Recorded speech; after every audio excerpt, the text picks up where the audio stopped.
Hey yo, salam alaikum la famille, salam alaikum les amis, bonjour à tous les supporters du football et de la balle ronde. On se retrouve aujourd'hui pour une nouvelle vidéo et pas n'importe laquelle. Mais avant ça les amis, s'il vous plaît, un max de likes, un max de partage, un maximum d'abonnés. C'est pour vous les gars, c'est vos informations, c'est votre histoire, c'est à vous de partager tout ça. Je vous remercie vraiment du fond du cœur pour tous ceux qui me suivent, pour tous ceux qui sont positifs avec moi. J'oublierai pas, c'est gravé dans ma tête. Donc, sujet de la vidéo aujourd'hui, la troisième partie de l'histoire du football algérien. Qu'est-ce qui s'est passé après les matchs amicaux qu'ils ont suivis? Qu'est-ce qui s'est passé après l'affiliation à la CAF et à la FIFA en 1964? Eh bien, tout simplement, les amis, l'équipe d'Algérie rentre en compétition officielle. Il rentre dans le groupe des éliminatoires de la Coupe d'Afrique 1968 qui aura lieu en Éthiopie. Et donc, ce groupe, l'Algérie a été déversée dans le groupe 2, en compagnie du Mali, de la Haute-Volta, qui est maintenant le Burkina Faso. Donc, 3 équipes. Mais avant d'arracher cette qualification, il va falloir passer par un mur. Il va falloir passer par des barbelés, qui n'est autre que le Mali et la Haute-Volta, qui est le Burkina Faso. Donc, quels ont été ces résultats? Est-ce que ça a été des résultats positifs? Est-ce que ça a été des résultats négatifs? Est-ce que l'Algérie a participé à cette CAN? Eh bien oui, les amis. Parce que l'Algérie est venue et a frappé d'entrée de jeu. Avec un Lalma inspiré, avec un Kassef inspiré, avec un Seredi inspiré. Donc le premier match, les amis, ça a lieu à la Haute-Volta. Victoire de l'équipe d'Algérie 2-1, avec des buts de Lalma et Seredi. Un match vraiment physique, intensité, un match appliqué, un match très discipliné. L'Algérie va ensuite se rendre à Bamako et va infliger une sévère correction aux Maliens, 3-0, avec encore une fois l'Alma, Kalem et Achour. Vraiment des joueurs qui apportaient beaucoup sur le terrain. Un abattage physique, une bonne vision de jeu. Ils râlaient pas, ils étaient généreux dans l'effort. Ensuite, match retour, l'Algérie à Alger accueille le Mali. Là, c'est un peu plus compliqué, c'est un peu plus dur qu'au match aller. L'Algérie avait déjà fait le travail, il gagne 1-0. Ensuite, l'Algérie accueille la Haute-Volta. Là, par contre, c'est de l'abattage physique. Les 20 premières minutes ont vraiment été un peu déchets techniques, des mauvaises passes, etc., etc., jusqu'à que l'Algérie pose son jeu, retrouve son niveau et inflige une correction sévère à la Haute-Volta, 3-1. Donc ça y est, les amis. L'Algérie est qualifiée pour la CAN 1968, première Coupe d'Afrique des Nations de son histoire. C'est vraiment une date à retenir. Il y a beaucoup qui ne savent pas. Il y a beaucoup qui savent pas que l'équipe d'Algérie, sa première CAN, c'était en 1968, les amis, en Éthiopie. Alors, l'Algérie prépare cette CAN, cet événement pour eux, d'une façon assez surprenante, parce qu'ils décident d'aller en Somalie faire un mini-stage pour un peu s'acclimater, pour un petit peu prendre leurs marques, leurs repères, pour un petit peu supporter un peu la chaleur. Parce que la CAN a lieu à Addis Abeba, en hiver. Et donc, il faut un mini-stage en Somalie et puis reviennent sur Alger, au lieu de faire le contraire. Normalement, on fait d'abord à Alger et après on va en Somalie. Et après de la Somalie, on part en Éthiopie. Donc l'Algérie arrive dans cette CAN, un peu attendue par certaines équipes, parce que le niveau qu'ils avaient affiché dans les éliminatoires, c'était vraiment du lourd. Et donc, dans ce groupe qui est composé de l'Algérie, de la Côte d'Ivoire, de l'Ouganda et de l'Éthiopie, pays hôte. Donc, les résultats. Premier match, l'Algérie prend une correction par la Côte d'Ivoire. Un match assez serré. Un match avec du suspense. On s'est dit ça va se jouer sur des détails. Mais l'Algérie a craqué mentalement et s'incline 3-0 à Addis Abeba. Le deuxième match, l'Algérie revient encore plus forte qu'elle l'était, car elle impose un rythme, elle impose une condition physique énorme, s'impose 4-0 face à l'Ouganda et retrouve les chances de se qualifier pour le second tour pour la première fois de leur histoire. Avec un triplé de monsieur, ouvrez bien vos oreilles, monsieur Lalma, toujours là. Monsieur Lalma dit le bélier. Je vous ai parlé de lui dans la partie 2 parce que vraiment c'est un joueur qui a explosé à cette époque-là. Et ensuite, donc le dernier match, les vieux démons, les premiers démons, les premières traces, les premières malchances, entre parenthèses, arrivent du côté algérien. On croit qu'ils vont se relancer. Après leur match face à l'Ouganda, on se dit c'est bon, ils vont se relancer, ils vont battre l'Éthiopie. Et ben non, les amis, ils s'inclinent 3-1, avec quand même encore un but de l'Alma. Donc l'Algérie s'arrête au premier tour.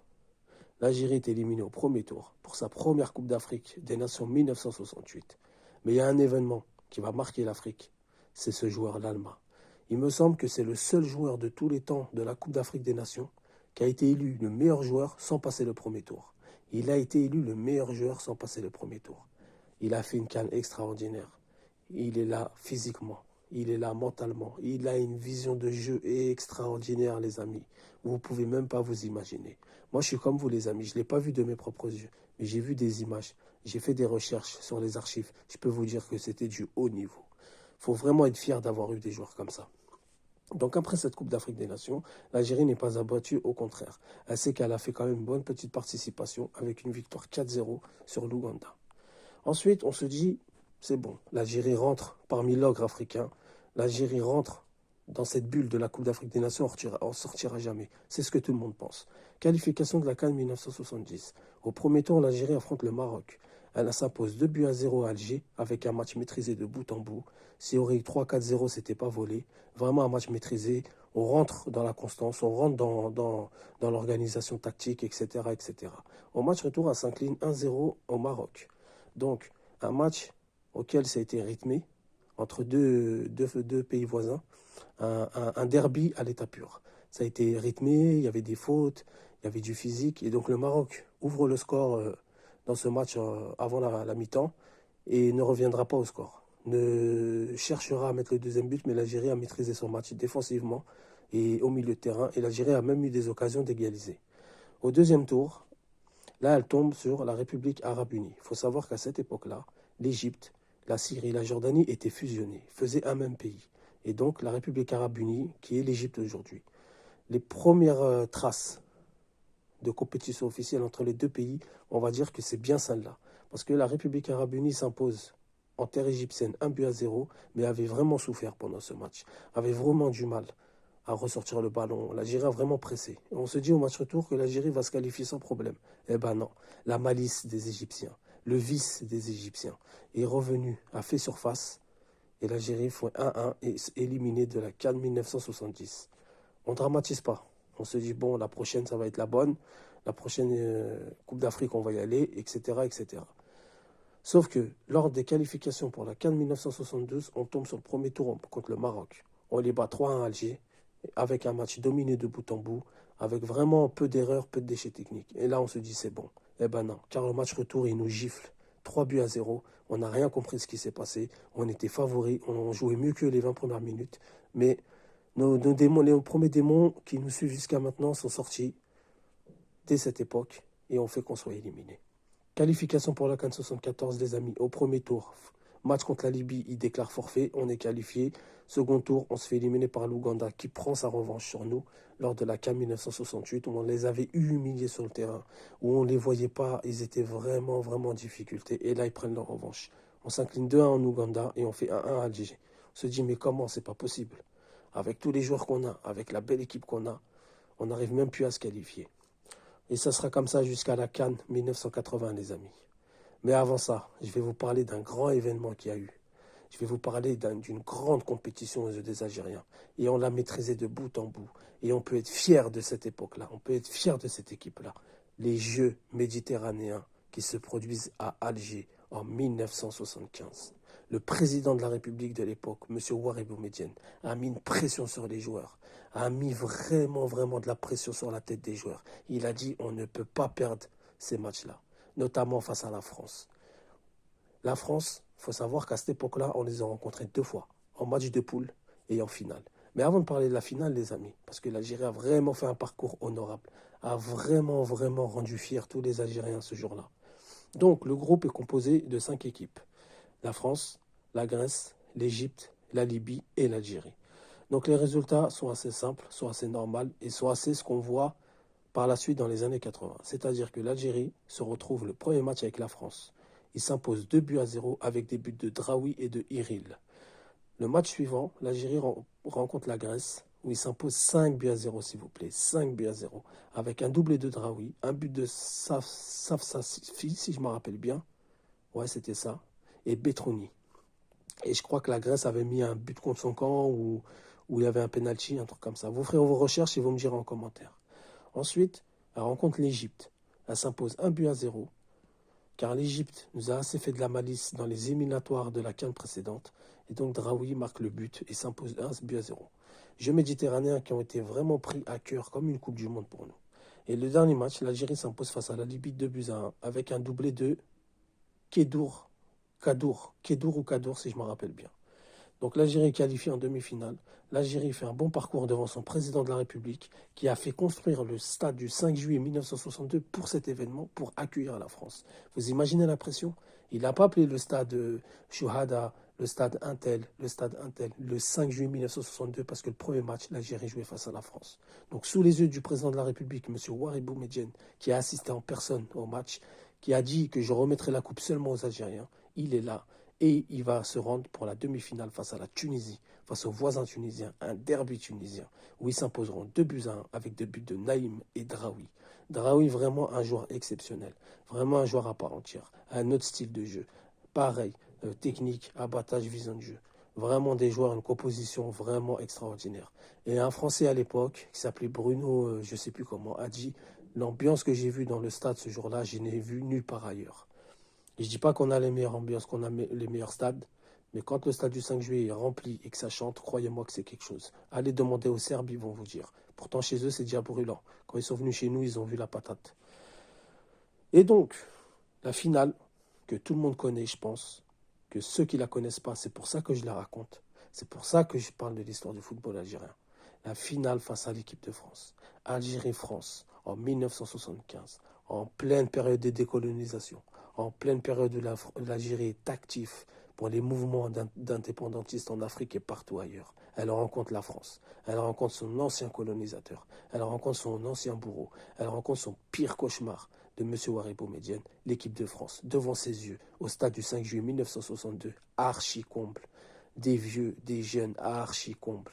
Vraiment, le stade, il était en ébullition, il était en furie, les amis. C'est vraiment un match historique que tout le monde doit connaître. La dernière fois, j'ai entendu à la télé, l'équipe de France, on a rencontré une seule fois l'équipe d'Algérie, c'était au Stade de France, ça s'est mal passé. C'est pas vrai. On vous a rencontré en 1975, 2 fois de suite, et on vous a battu. Donc, la finale, les amis, devant un stade archi-comble, devant un stade en ébullition, eh bien, cette finale, on l'a gagnée, les amis. Cette finale, on l'a remportée, les amis. On a pris la coupe chez nous. Mais ça n'a pas été facile, parce que le match, il a basculé des deux côtés. Donc, la France ouvre le score, l'Algérie égalise. La France rajoute un deuxième but. Pardon, l'Algérie égalise.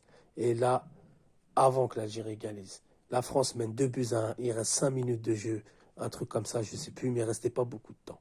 Le président de la République, M. Ouari Boumedienne, a quitté le stade, était prêt à quitter le stade. Quand la France a mis le deuxième but, pour lui, c'était fini. Il a quitté le stade. Et ce n'est pas des blagues, ce n'est pas des mensonges. Il y a les caméras, il y a les témoignages, il y a tout pour voir si c'est vrai ou pas. Et vous allez vous rendre compte que je ne suis pas un menteur. Au moment où il va pour quitter le stade, on lui a dit « Pourquoi tu quittes le stade ?» Il a dit « Je ne peux pas remettre la coupe aux mains des Français ici à Alger. Ce serait une honte pour moi. Il faut qu'il y ait quelqu'un qui le fasse, ça ne sera pas moi. » Et au moment qu'il va quitter le stade, bam, l'Algérie qui égalise. Et là, on lui dit, reviens, l'Algérie a égalisé. Il a entendu les supporters, il a entendu les chants. Il est revenu et l'Algérie met un troisième but et il remet la coupe dans les mains des joueurs algériens. Quelle émotion, quelle vibration. Et une époque où vraiment ceux qui l'ont vécu, ils ont vibré, ils ont dû être émotionnels. Vous imaginez le lendemain dans les cafés en Algérie, Tomino, Chema, Kahwa, ça a dû vraiment faire la fête. Et j'aurais aimé faire partie de cette équipe. J'aurais vraiment aimé faire partie de cette époque, pardon. Et donc, l'Algérie remporte les Jeux méditerranéens en 1975. Le président, M. Ouari Boumedienne, perd son âme, remet la coupe en personne aux joueurs. C'est vraiment émotionnel. On se dit, alors là, ça y est, l'Algérie a battu les grandes nations. L'Algérie a fait quelque chose. L'Algérie va se qualifier pour la prochaine CAN. Eh ben non, les amis. On ne va pas se qualifier jusqu'à la CAN 1980. Mais là, les amis, je vous dis la vérité, que là, il rentre une nouvelle ère, une nouvelle génération. Ouvrez bien vos oreilles, ouvrez bien vos yeux, ouvrez tout ce que vous pouvez ouvrir. La génération Selbah, la génération Merzekan, la génération Gendouzi, la génération Kouissi, la génération Khedis, Mayhouz, Fergani, Belloumi, Madjer, Ben Saoudada, Assad, j'en passe et j'en passe. Une génération qui a fait rêver l'Afrique, une génération qui a boosté l'Afrique footballistiquement sur la scène internationale. tout simplement la génération 1980. Entre-temps, il y a les Jeux Olympiques, éliminatoire des Jeux Olympiques. Donc l'Algérie écrase le Maroc en éliminatoire. Mais avant ça, ils rencontrent le Mali, où ils gagnent 1-0 à l'aller. Ils perdent 1-0 au match retour et se qualifient au tir au but 4-2. Et ensuite, ils rencontrent le Maroc. Ils vont à Casablanca, ils écrasent le Maroc 5-1 avec des buts de Assad, avec des buts de Belloumi. Et Belloumi, ce fut sa première sélection juste avant face au Mali. Incroyable. Et au match retour, ils gagnent 3-0. 3-0 avec l'art et la manière. Et aux Jeux Olympiques, ils atteignent les quarts de finale où ils perdent face à la Yougoslavie 3-0. Et là interviennent les éliminatoires de la CAN 80, les amis. Les éliminatoires de la CAN 1980, l'une des meilleures CAN qu'on a réalisées. Et là, qu'est-ce qu'ils font? Ils tombent sur le Burundi au premier tour. Match annulé, disqualification du Burundi. Et ils tombent sur la Libye. La Libye qui avait fait des déclarations à l'époque, qui se voyait déjà à la CAN, qui se voyait déjà gagner à la CAN, qui avait pris les Algériens de haut. Et ils prennent une claque. 3-1 à Alger, avec un match de folie, avec un match vraiment une humiliation. Vraiment, ils auraient pu éviter le but qu'ils ont encaissé, mais ils ont vraiment humilié les Libyens. Et en Libye, ils perdent 1-0. Et là, les amis, la CAN 1980. Mais sur ce, les amis, j'espère que ça vous a plu. C'est notre histoire, c'est votre histoire. La quatrième partie avec la génération Belloumi, avec la génération Assad. Dites-moi en commentaire ce que vous en pensez. Dites-moi en commentaire si ça vous a plu. Dites-moi en commentaire si vous voulez que je fasse la suite et je le ferai, il n'y a pas de souci. C'est pour vous que je fais ça. Sur ce, les amis, portez-vous bien. Bonne fin de journée. Je vous dis salam, salam.